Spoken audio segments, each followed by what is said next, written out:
RMC s'engage pour vous avec Amélie Rosic. Bonjour Amélie. Bonjour Apolline. Et ce matin, vous venez en aide à Olivier. Olivier est atteint d'une maladie orpheline très handicapante, une algie faciale, et il ne peut pas travailler. Il vit avec une pension d'invalidité de 506 € par mois. Sa situation lui permet donc, heureusement, de bénéficier du chèque énergie, ce dispositif gouvernemental pour aider les foyers aux revenus modestes. Mais depuis 2020, il ne reçoit rien et n'a pas les moyens de payer les factures d'électricité et de gaz de son appartement près de Lille.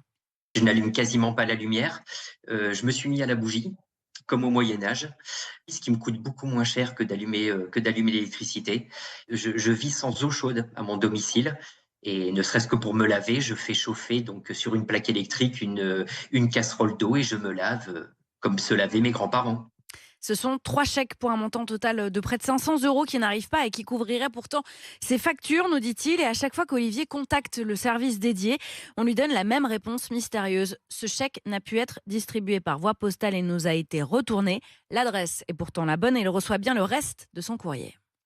Il y a un cahier des charges à respecter. Je l'ai respecté, c'est-à-dire de fournir les documents demandés. Ces documents sont bien réceptionnés et rien en retour. Au bout de 3 ans, effectivement, c'est de la résignation, de la colère.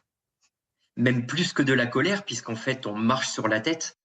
Qu'est-ce qui se passe pour Olivier, Amélie? Alors la seule explication possible, parce qu'on a contacté tous les services possibles, nous a été fournie par la Poste. Elle suppose, écoutez bien, que le problème vient bien de l'adresse. Olivier, il habite au cœur d'un ensemble d'immeubles et son adresse fiscale ne fait pas mention du nom du bâtiment. En l'occurrence, ça s'appelle le pavillon Apollinaire. Il y en a plusieurs autres.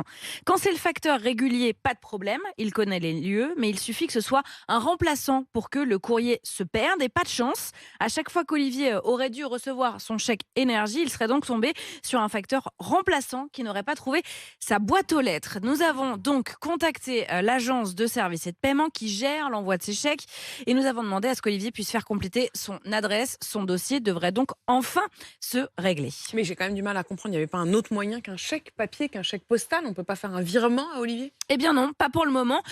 Chaque année, le gouvernement envoie 5,8 millions de chèques énergie et tout se passe Et ce sont vraiment des chèques par quoi. Quand on courrier. dit chèque énergie, ce sont des Ce chèques sont de courrier. vrais chèques dans une enveloppe envoyée par courrier.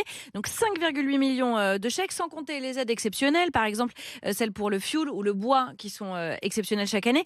Les difficultés rencontrées par Olivier, elles révèlent bien donc un retard de l'administration sur un point essentiel qui est quand même la dématérialisation des dispositifs.